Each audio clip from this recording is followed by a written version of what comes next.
د کابل ښار 12مې ناحیې اړوند شینه کلي کې په یو کور کې د قیمتي ډبرو کان پیدا شوی ده. د کور خاوند د دې په ځای چې دغه قیمتي ډبرې پټې خرڅې کړي راساً د معادن وزارت ته تللی او هلته یې د معادن وزیر ته د دې کان په اړه معلومات ورکړي. د کور خاوند ته چې دغه کان یې د معادن وزارت ته ښودلی و، یو ټن د ډبرو سکاره تر څو خپل کور پرې تود کړي او د هره میاشت د کار تر پایه پورې تر هغه چې دغه کان څخه کیندنې کېږي 15,000 افغانۍ معاش ټاکل شوی ده. د معادنو پترولیم وزارت په خپل ټویټر پاڼه لیکلي د کابل ولایت د شیني سیمې د خلکو لوري یو کان کشف شوی ده.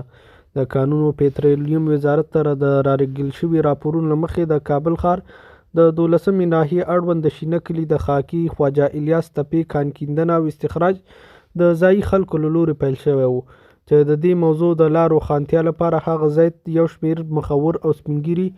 وزارت ته راغلي وو. د کانونو پترولیم وزارت سرپرست د یاد شوي کان په اړه د مفصلو معلوماتو له اورېدو وروسته د یادې سیمې د خلکو د ستاینې په ترڅ کې د کانونو پترولیم وزارت د 2 انجینرانو او 2 سیمه ییزو مسؤلینو په ګډون د یاد شوي کان د څېړنې پر موخه یو پلاوی وټاکه، ترڅو د هغه ځای د مشرانو د کور څښتن چې هلته کان موقعیت لري په اړه لنډ معلومات وړاندې کړي، ترڅو د کانونو د استخراج چارې په لازم او قانوني توګه د وزارت له لوري ترسره شي.